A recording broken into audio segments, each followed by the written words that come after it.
Mike De Los Santos, owner of Mike D's Barbecue Smokehouse.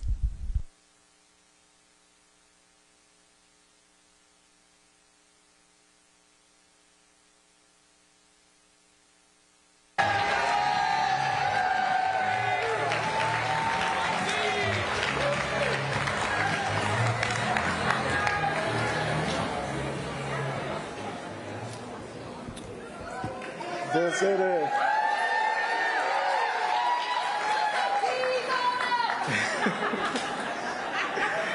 How's everybody doing? It's great to see all these people all these people who are here to hear me talk. So I appreciate that.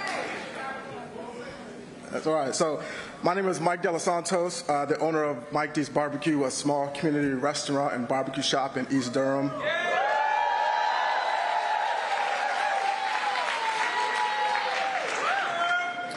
I'm a husband, a proud father, and I'm here today to talk about what's at stake for our families and our communities in this upcoming election, and what is possible if we elect Vice President Kamala Harris. As parents, we're always thinking about the future, and we want a world where our children can thrive. Raising a family is hard work, and working hard is hard work. Doing both can feel impossible, and we need leaders that understand that, and that's why electing Kamala Harris is so important.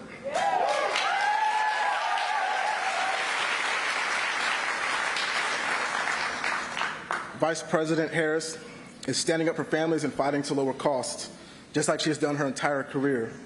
She sees what folks are going through, like the families in my community who are struggling to pay bills, stretching a budget to afford groceries, scrambling to afford medication to live.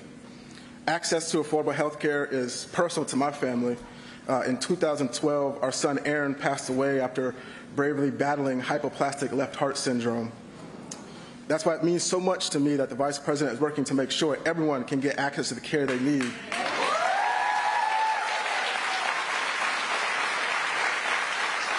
No matter what their income is. She's working to lower prescription drug costs, which make a huge difference for people across this country and North Carolina. At Mike D's, we're all about community. From our customers to the folks on staff who came in early today so I could be here, come by at 4 o'clock for dinner. But as housing costs rise, it's getting harder and harder for our community to thrive. And though I love what I do, it's hard to build a business and work hard in a city that sometimes you can't even afford to live in yourself, especially when you're working hard to make sure that your employees make a living wage. I've seen how important it is to have leaders who are fighting for people like us, and I've seen the damage that occurs when leaders put their own interests ahead of our families. Amid the grief of losing our child, we opened Mike D's in 2013 as a barbecue sauce company. During the pandemic, we had to pivot as things shut down, and we've expanded to the restaurant that we are in now.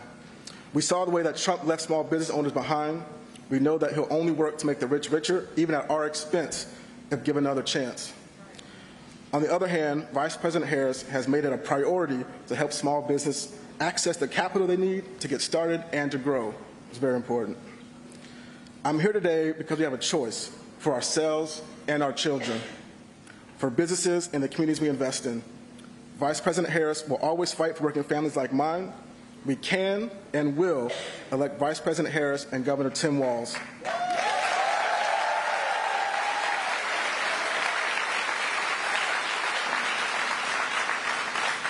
It is my honor to introduce the next President of the United States, Kamala Harris.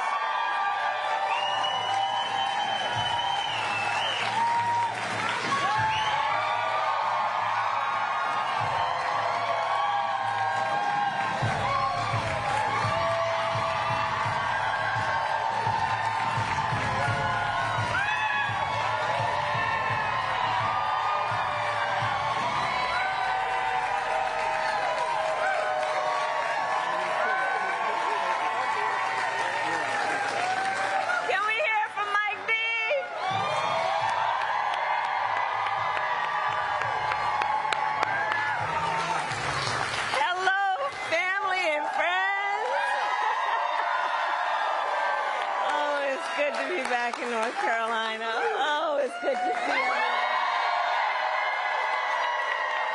Thank you. Good to see everyone. Good afternoon, everyone. Please have a seat if you have a seat. Please have a seat. Mike D, so Mike D's Barbecue, let me tell you one of the biggest fans of Mike D's Barbecue. My husband, Doug Emhoff.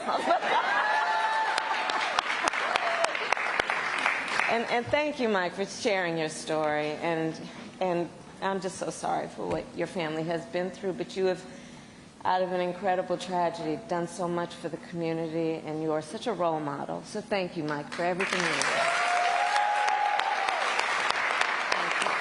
Thank you. And good afternoon to everyone here. Thank you to all of the incredible leaders with us today, including my friend, the Governor, Roy Cooper. Where is he? Here with his daughter. Every time I land in North Carolina, I'm just literally coming down the stairs of Air Force Two, I will shout to Roy Cooper, "What number is it, Roy?" And today he shouted 16, which is the number of times I've been in this beautiful state since I've been Vice President. Every time. I want to thank your next Governor, Attorney General Josh Stein. He's doing incredible work. He's going to be an extraordinary governor. Representatives Adam, Manning, Foushee, and Nickel, thank you all for your support, for your friendship, for your leadership. Chair Thomas of the Wake County Board of Commissioners, thank you for all that you do. And to all the leaders that are here today, including the students and instructors here at Wake Tech North.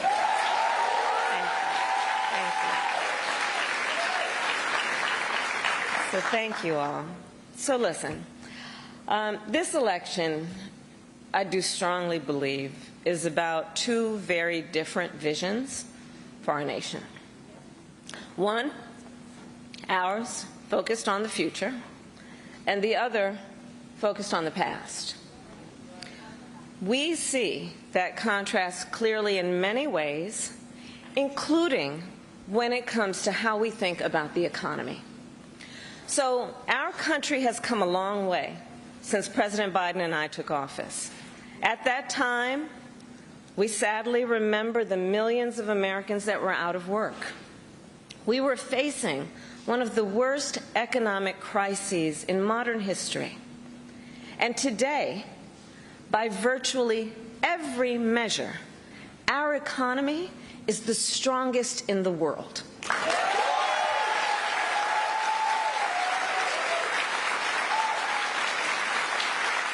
We have created 16 million new jobs. We've made historic investments in infrastructure, in chips manufacturing, in clean energy.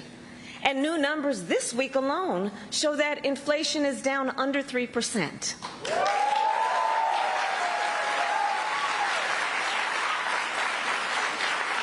And as President of the United States, it will be my intention to build on the foundation of this progress.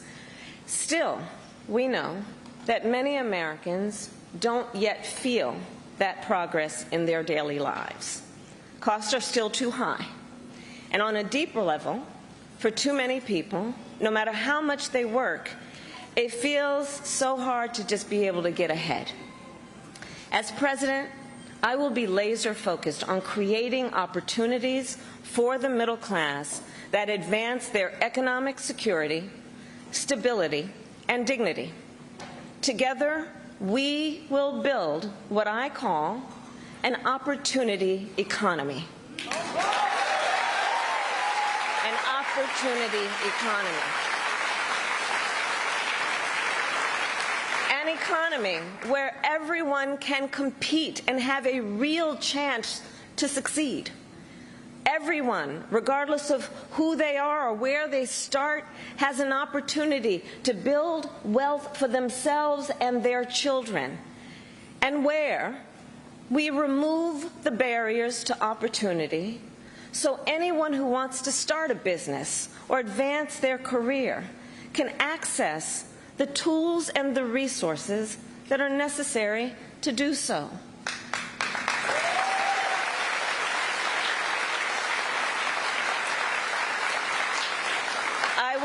focus on cutting needless bureaucracy and unnecessary regulatory red tape, and encouraging innovative technologies while protecting consumers, and creating a stable business environment with consistent and transparent rules of the road. As President, I will bring together labor with small businesses and major companies to invest in America, to create good jobs, achieve broad-based growth, and ensure that America continues to define the future and lead the world.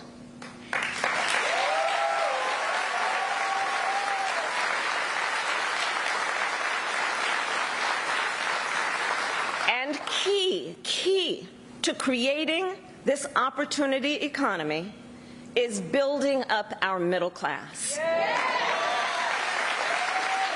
It is essential. The middle class is one of America's greatest strengths. And to protect it, then, we must defend basic principles, such as your salary should be enough to provide you and your family with a good quality of life.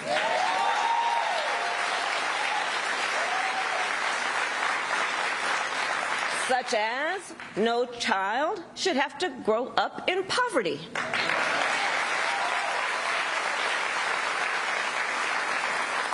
Such as, after years of hard work, you should be able to retire with dignity.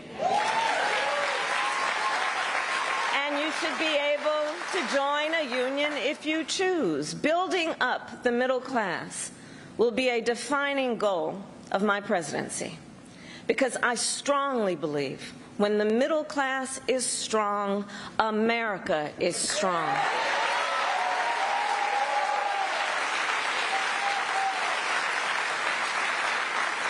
So in the weeks to come, I will address in greater detail my plans to build an opportunity economy.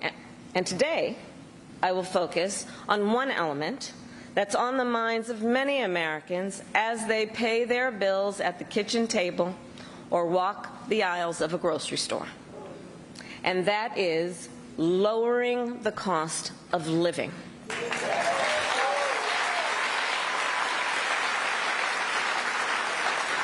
So every day across our nation, families talk about their plans for the future, their ambitions, their aspirations for themselves, for their children. And they talk about how they're going to be able to actually achieve them financially. Because look, the bills add up. Food, rent, gas, back-to-school clothes, prescription medication. After all that, for many families, there's not much left at the end of the month. I grew up in a middle-class household. For most of my childhood, we were renters. My mother saved for well over a decade to buy a home.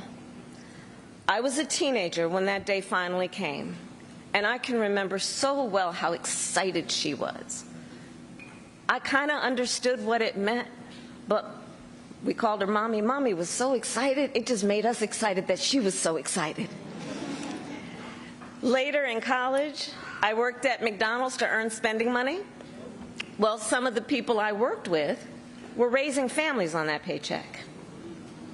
They worked second or even third jobs to pay rent and buy food. That only gets harder when the cost of living goes up. When I am elected president, I will make it a top priority to bring down costs and increase economic security for all Americans. As president, I will take on the high costs that matter most to most Americans, like the cost of food. We all know that prices went up during the pandemic when the supply chains shut down and failed. But our supply chains have now improved, and prices are still too high. A loaf of bread costs 50% more today than it did before the pandemic. Ground beef is up almost 50%. Many of the big food companies are seeing their highest profits in 2 decades. And while many grocery chains pass along these savings, others still aren't. Look, I know most businesses are creating jobs, contributing to our economy, and playing by the rules. But some are not. And that's just not right. And we need to take action when that is the case.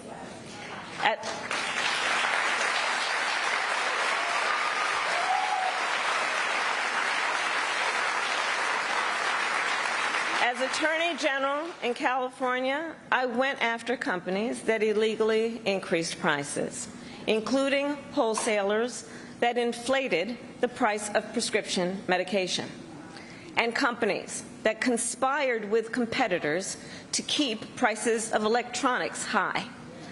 I won more than $1 billion for consumers.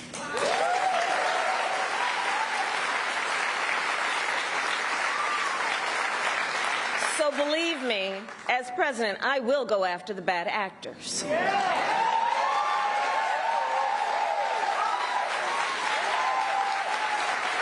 And I will work to pass the first ever federal ban on price gauging on food. My plan will include new penalties for opportunistic companies that exploit crises and break the rules, and we will support smaller food businesses that are trying to play by the rules and get ahead.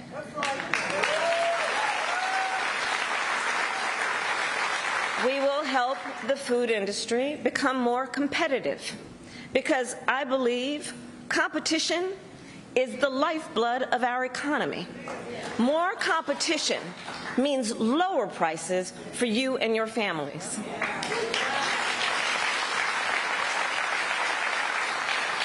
Now compare what Donald Trump plans to do. He wants to impose what is, in effect, a national sales tax on everyday products and basic necessities that we import from other countries. That will devastate Americans. It will mean higher prices on just about every one of your daily needs. A Trump tax on gas, a Trump tax on food, a Trump tax on clothing, a Trump tax on over-the-counter medication. And you know, economists have done the math. Donald Trump's plan would cost a typical family $3,900 a year. At this moment, when everyday prices are too high, he will make them even higher. As president, I'll take on the issue of the cost of health care. As Attorney General, I took on insurance companies and Big Pharma and got them to lower their prices. And together with President Biden, we've gone even further. We capped the price of insulin at $35 a month, and the total cost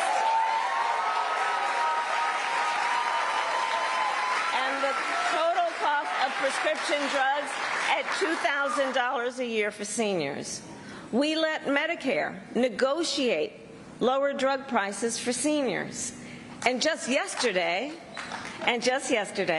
we announced that we are lowering the price by up to 80% for 10 more life-saving drugs.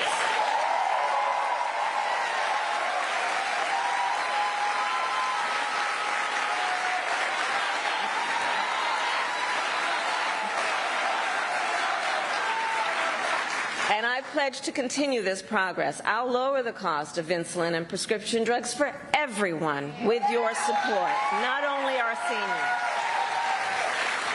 And demand transparency from the middlemen who operate between Big Pharma and the insurance companies who use opaque practices to raise your drug prices and profit off your need for medicine.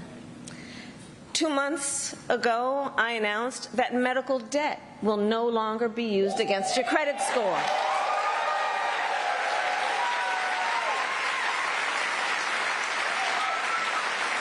And I will work as president with states like here in North Carolina, Roy Cooper, thank you again, to cancel medical debt for more and more, millions more Americans.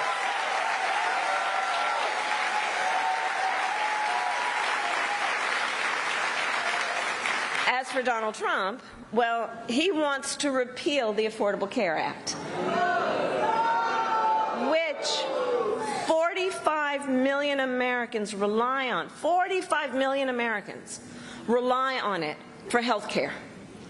That would take us back to a time when insurance companies could deny people with pre-existing conditions. We all remember what that was. And we're not going back. We're not going back. We're not going back. And remember, and this is why we're not going back, because we do remember, he tried to cut Medicare every year he was president, threatening a program that tens of millions of seniors count on. And according to his Project 2025 agenda, he intends to undo our work to bring down prescription drugs, the cost of prescription drugs, and insulin costs. Well, we've come too far to let that happen.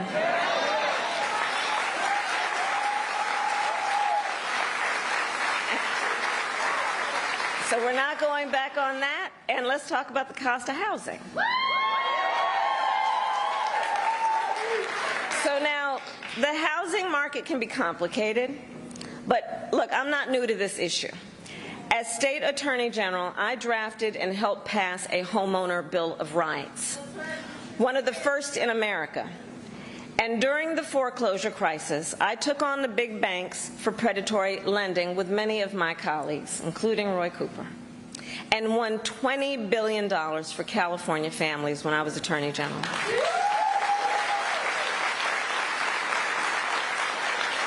So I know how to fight for people who are being exploited in the housing market. And I know what home ownership means. It's more than a financial transaction. It's so much more than that. It's more than a house. Home ownership and what that means, it's a symbol of the pride that comes with hard work. It's financial security. It represents what you will be able to do for your children.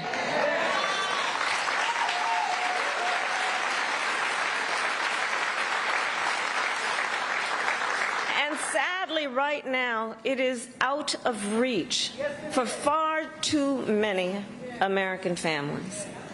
There's a serious housing shortage. In many places, it's too difficult to build, and it's driving prices up. As president, I will work in partnership with industry to build the housing we need, both to rent and to buy. We will take down barriers and cut red tape, including at the state and local levels.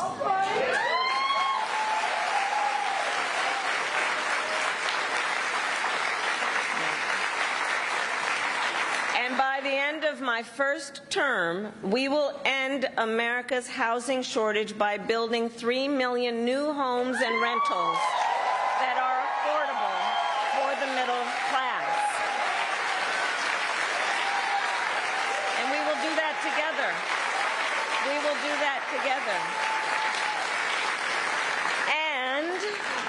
And we will make sure those homes actually go to working and middle-class Americans, not just investors. Because, you know, some corporate landlords, some of them buy dozens, if not hundreds, of houses and apartments. Then they turn them around and rent them out at extremely high prices. And it can make it impossible then for regular people to be able to buy or even rent a home. Some corporate landlords collude with each other to set artificially high rental prices, often using algorithms in price-fixing software to do it. It's anti-competitive and it drives up costs. I will fight for a law that cracks down on these practices.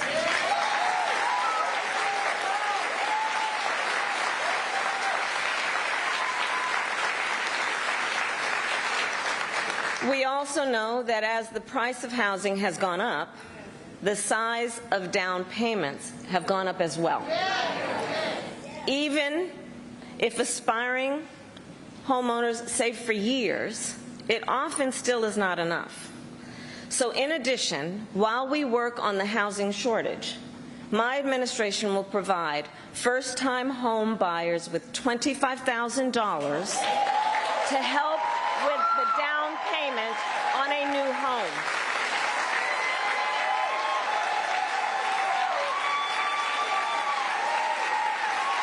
We can do this. We can do this. All to help more Americans experience the pride of home ownership and the financial security that it represents and brings. So that's my plan. But here's what Donald Trump would do. If his Project 2025 agenda is put into effect, it will add around $1,200 a year to the typical American mortgage. He's got it backward. We should be doing everything we can to make it more affordable to buy a home, not less.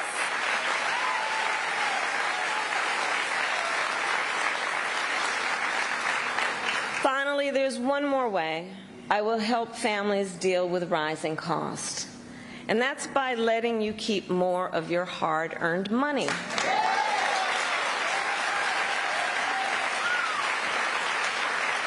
Under my plan, more than 100 million Americans will get a tax cut, and we will do this by restoring 2 tax cuts designed to help middle-class and working Americans: the Earned Income Tax Credit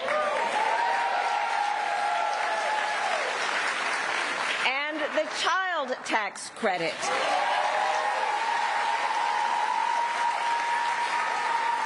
Through which millions of Americans with children got to keep more of their hard-earned income. We know this works and has a direct impact on so many issues, including child poverty. We know it works. So as president, I'll not only restore that tax cut, but expand it. We will provide $6,000 in tax relief to families during the first year of a child's life. Now think what that means. Think what that means. That is a vital, vital year of critical development of a child.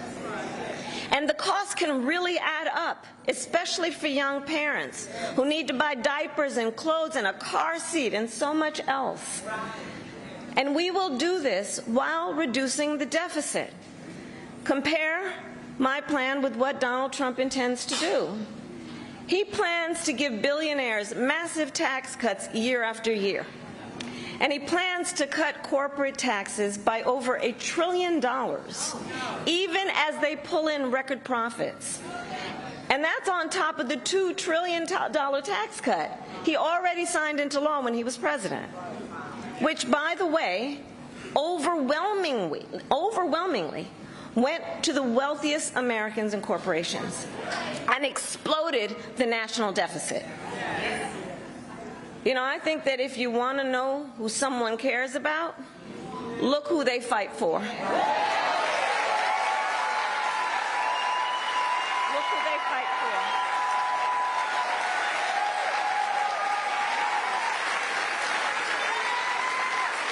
Donald Trump fights for billionaires and large corporations. I will fight to give money back to working and middle-class Americans.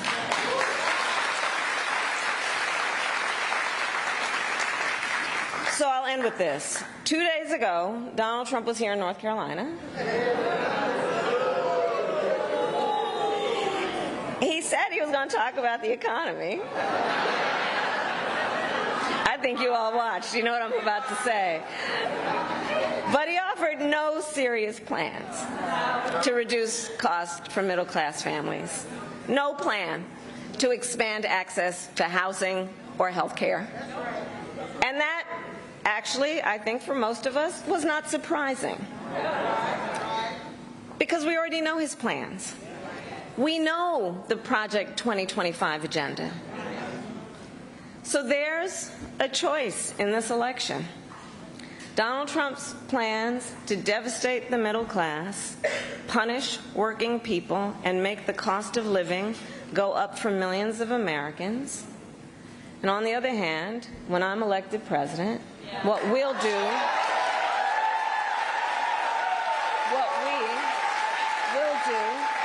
to bring down costs, increase the security and stability financially of your family, and expand opportunity for working and middle-class Americans.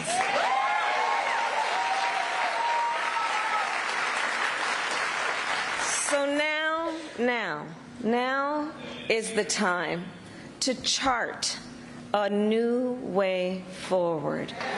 Now is the time to chart a new way forward, to build